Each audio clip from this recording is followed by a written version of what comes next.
being mindful that our days are numbered or that nothing is really a given, there can be a tendency towards, anxiety, living kind of in fear.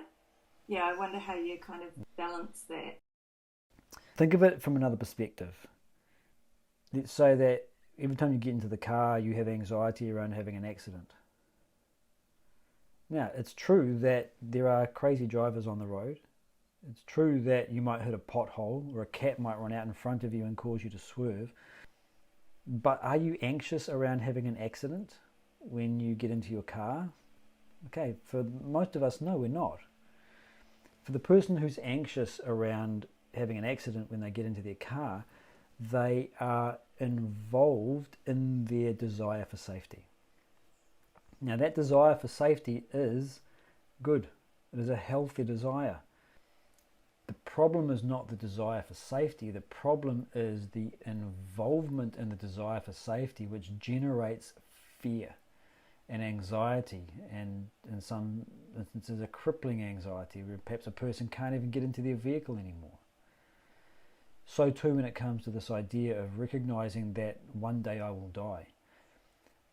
They haven't actually recognized one day I will die. What instead is happening is that they are caught up in some desire.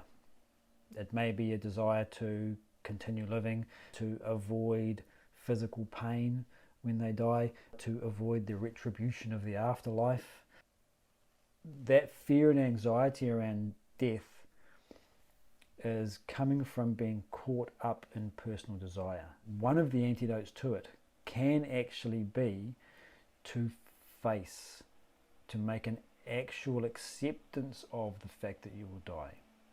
Because when we are caught up in the desire for something and fearful of the opposite, we're not really facing it. It's happening to us rather than us sitting in front of the truth and confronting it in an objective way. So for someone who has that experience of anxiety around our days being numbered, it may well be an antidote to actually sit down and be with that truth. The other aspect of dealing with the anxiety around our days being numbered is to start making choices that you are happy with. Look at the sorts of activities that you are engaged in, the sorts of behaviors that you express that your conscience doesn't agree with, and start to reduce those, just gradually, bit by bit. Start to engage in activities that inspire your conscience, that are in line with your higher values, your higher self. Start to live a life that you can be proud of.